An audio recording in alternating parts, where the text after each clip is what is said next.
Le livre d'Enoch a gagné en popularité ces dernières années, comme en témoigne une grande variété de vidéos récentes sur YouTube, totalisant des millions de vues.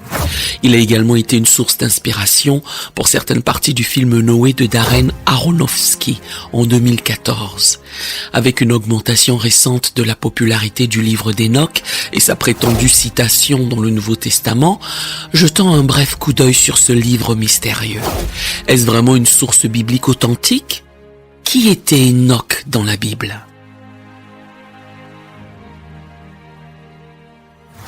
Il y a deux Enoch dans la Bible. Le premier Enoch est le fils de Caïn, mentionné dans la Genèse 4. Caïn est le fils d'Adam et le frère d'Abel. Le meurtre d'Abel par Caïn est le premier meurtre ou homicide enregistré. Au verset 17, Caïn connut sa femme. Elle conçut et enfanta Enoch. Il bâtit ensuite une ville et il donna à cette ville le nom de son fils Enoch. Nous lisons à propos d'un deuxième Enoch dans Genèse 5. Enoch est le fils de Jéred, qui est le fils de Mahalalel. Mahalalel est le fils de Kénan, qui était le fils d'Enoch, qui était le fils de Seth.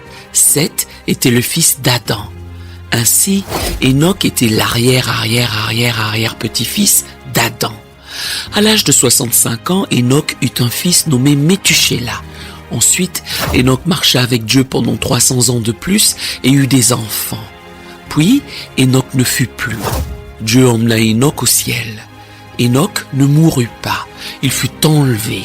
Le fils d'Enoch, Métuséla, fut l'homme le plus âgé ayant vécu jusqu'à 969 ans. Genèse 5, verset 26. Enoch est l'arrière-grand-père de Noé, 1 Chroniques 1, versets 1 à 4. Dieu confia à Noé la construction d'une arche avant le déluge qui détruisit toute l'humanité et les animaux, à l'exception de ceux dans l'arche. Noé marchait aussi avec Dieu. Genèse 6, verset 9. Qu'est-ce que le livre d'Enoch? Le livre d'Enoch est l'un des nombreux livres attribués à quelqu'un dans la Bible, mais qui s'est révélé être inexact. Mais que savons-nous à son sujet? Les discussions sur les livres de la Bible conduisent parfois à des livres étranges dont vous n'avez probablement jamais entendu parler. Le livre d'Enoch a-t-il même été écrit par Enoch? Voici ce que vous devez savoir. Enoch est également l'un des 3 personnages de la Bible enlevés au ciel alors qu'elles étaient encore en vie. Les seuls autres étant Élie, de Rois 2:11, et Jésus après sa résurrection des morts. Nous lisons à propos de l'enlèvement d'Enoch dans Genèse 5, verset 24. Enoch marcha avec Dieu, puis il ne fut plus parce que Dieu le prit. Voir aussi Hébreux 11, verset 5. Généralement, lorsque les gens font référence au livre d'Enoch, ils font référence au premier livre d'Enoch, qui n'est intégralement conservé que dans la langue éthiopienne. Le livre d'Enoch est reconnu comme canonique par l'église copte en Éthiopie et l'église orthodoxe érythréenne. En plus du premier livre d'Enoch, il existe aussi le deuxième livre d'Enoch, le livre des secrets d'Enoch, et le troisième livre d'Enoch, le livre hébreu d'Enoch. Des fragments du livre d'Enoch en araméen et en hébreu ont été découverts parmi les manuscrits de la mer Morte. Une grande partie du livre d'Enoch est apocalyptique. Il utilise des images saisissantes pour prédire la destruction et le jugement final du mal. Il met fortement l'accent sur l'angélologie et la démonologie. Et une grande partie du livre est consacrée à combler les lacunes de Genèse 6, versets 1 à 4. Le livre d'Enoch explique ainsi l'origine des Néphilim et l'identité des fils de Dieu mentionnés dans Genèse 6, 2 et 4. Le résultat est un texte étrange et sensationnaliste de la littérature non canonique. Dans sa forme éthiopienne, le livre d'Enoch est organisé en 5 sections. Le livre des veilleurs, le livre des paraboles, le livre de l'astronomie, le livre des songes et l'épître d'Enoch. Le premier livre détaille la naissance des Néphilim, les géants, à la suite de la chute des anges connus sous le nom de Grigori ou veilleurs. Le deuxième livre parle du Messie et des temps de la fin. Le troisième livre décrit les étoiles, le soleil et la lune, entre autres, décrits par l'un des anges, et fournit un type de calendrier basé sur le soleil, un calendrier solaire. Notamment, cela contredit le calendrier lunaire traditionnellement utilisé dans le judaïsme. Le 4e livre décrit une vision de l'histoire du peuple d'Israël, remontant loin dans le temple après le déluge, l'Exode, les premiers et 2e temples, et plus encore jusqu'au temps de la fin et à l'ère messianique. Le dernier livre décrit à nouveau l'histoire du monde et du futur, ainsi que les enseignements destinés à la génération suivante. Il décrit également les caractéristiques des justes et des pécheurs. Aucun des livres d'Enoch n'est inclus dans la Bible chrétienne traditionnelle. Aujourd'hui, nous nous concentrerons uniquement sur le premier livre d'Enoch.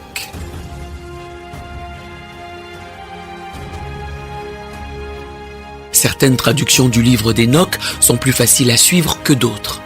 Enoch 1 est cohérent avec la chute des veilleurs ou anges mentionnés dans Genèse 6, versets 1 à 2. Les fils de Dieu virent que les filles des hommes étaient belles et ils en prirent pour femmes parmi toutes celles qu'ils choisirent. Même si cet événement peut être conforme à certaines références bibliques, cela ne signifie pas nécessairement qu'il s'agit d'écritures inspirées. De nombreux auteurs font souvent allusion à des événements réels pour attirer l'attention ou donner de la crédibilité à leur écrit. Le livre d'Enoch décrit ensuite les anges déchus ayant des enfants avec les filles des hommes, créant ainsi des géants. De nombreux actes de méchanceté sont attribués aux géants, ainsi qu'à d'autres péchés mentionnés dans le livre, tels que la sorcellerie. Enoch 1 décrit également des dialogues entre Dieu et différents anges, tels que Raphaël et Gabriel, qui sont chargés d'aider à exécuter le jugement. Il liste environ 200 anges déchus. La Bible fait référence à la chute de Lucifer du ciel dans Ésaïe 14 verset 12 et Apocalypse 12 verset 4 décrit le dragon, Satan et sa queue entraînant un tiers des étoiles du ciel. Sur la base de ces deux passages, de nombreux chrétiens croient que Satan a emmené un tiers des anges avec lui lorsqu'il a été chassé du ciel. Cependant, la Bible ne précise pas si ce tiers d'anges était composé de 200 anges ou d'un nombre différent. Il convient de noter que la Bible donne la description la plus proche d'un nombre précis d'anges au ciel dans Apocalypse 5, verset 11. Et je regardais et j'entendis la voix de beaucoup d'anges autour du trône et des êtres vivants et des vieillards. Et leur nombre était des myriades de myriades et des milliers de milliers.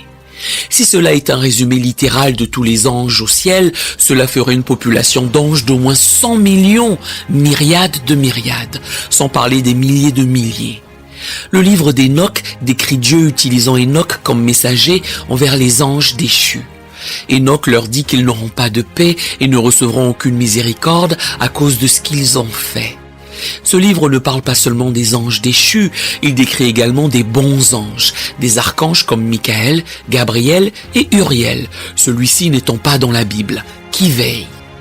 Il y a des discussions sur la façon dont l'humanité aurait pu avoir la vie éternelle en mangeant du fruit de l'arbre de vie. Enfin, le livre d'Enoch parle de Noé. Noé est décrit comme étant né avec des cheveux blancs, ce qui rend Lamech initialement incertain s'il est vraiment son fils.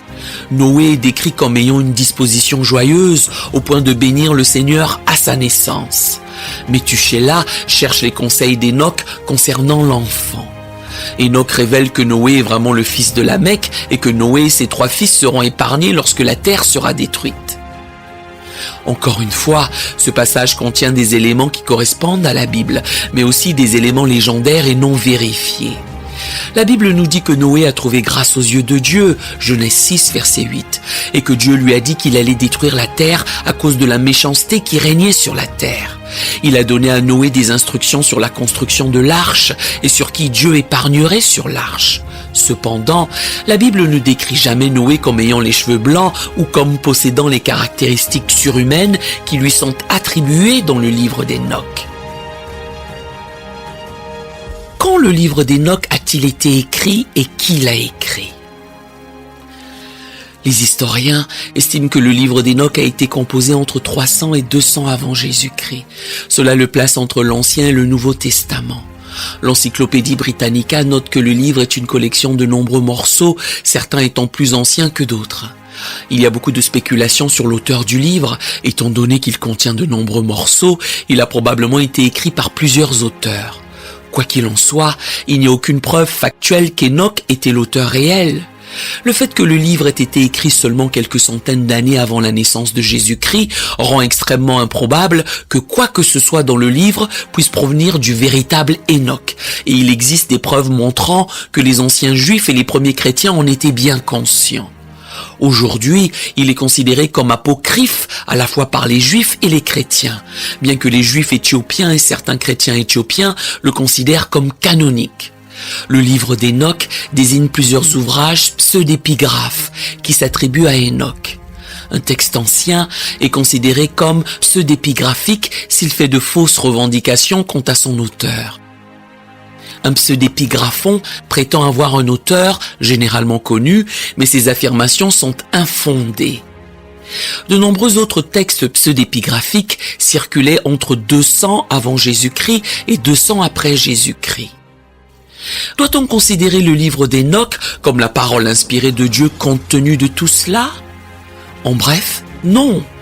Il existe de nombreuses preuves que le livre d'Enoch ne fait pas partie de la Bible. Que dit Jésus à propos du livre d'Enoch?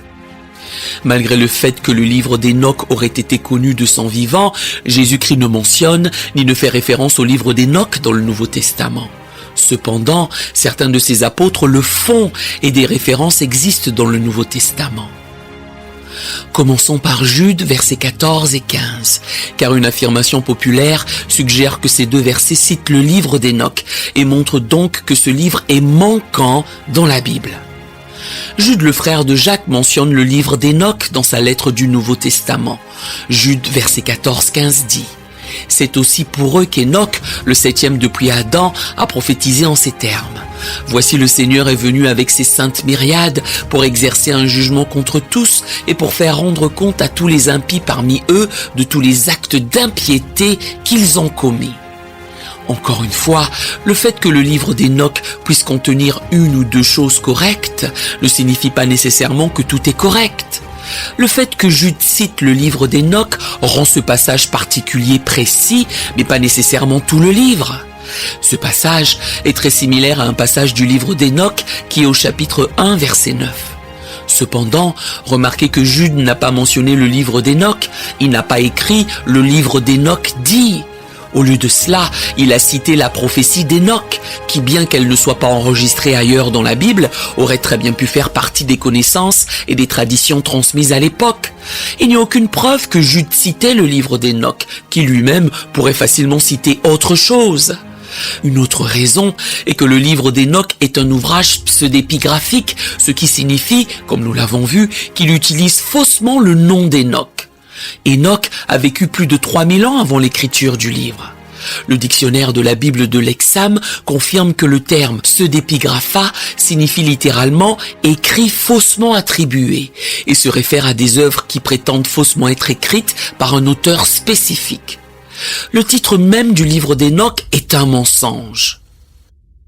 Une troisième raison est que le canon de l'Ancien Testament a été finalisé par Esdras et Néhémie vers 420 avant Jésus-Christ. Cela se situe probablement entre 100 et 200 ans avant l'écriture du livre d'Enoch.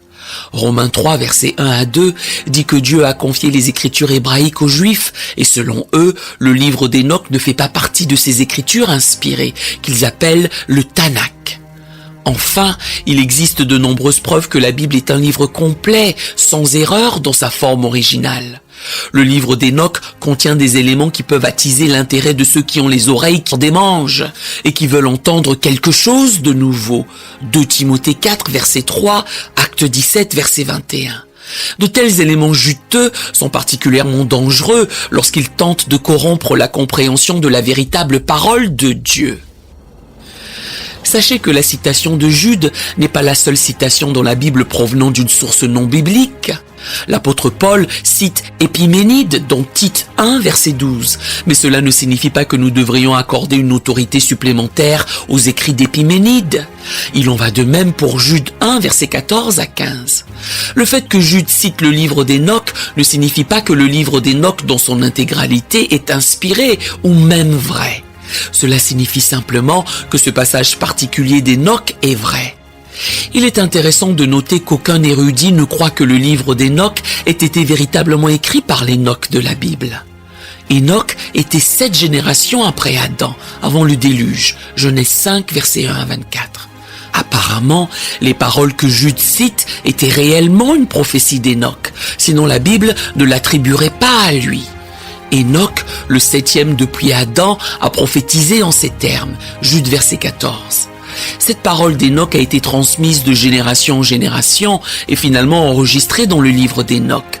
La citation de Jude ne signifie pas que le livre d'Enoch est inspiré par Dieu ou qu'il devrait faire partie de la Bible.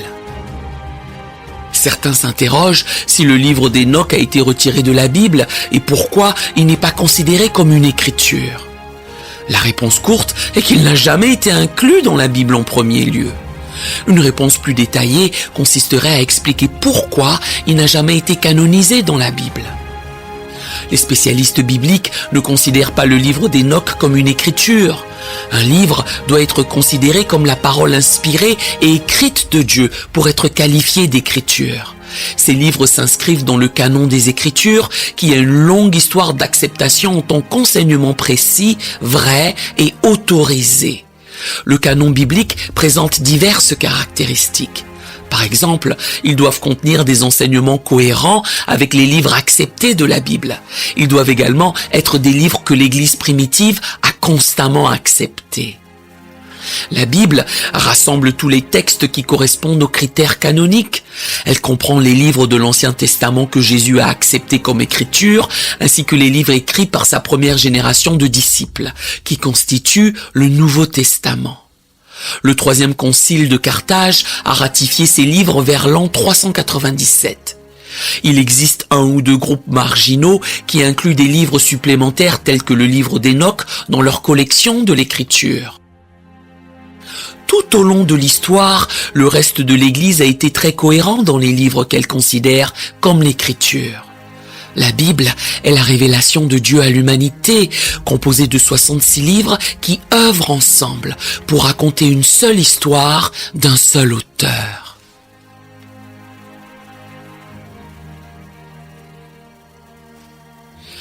Qui croit encore au livre d'Enoch aujourd'hui ?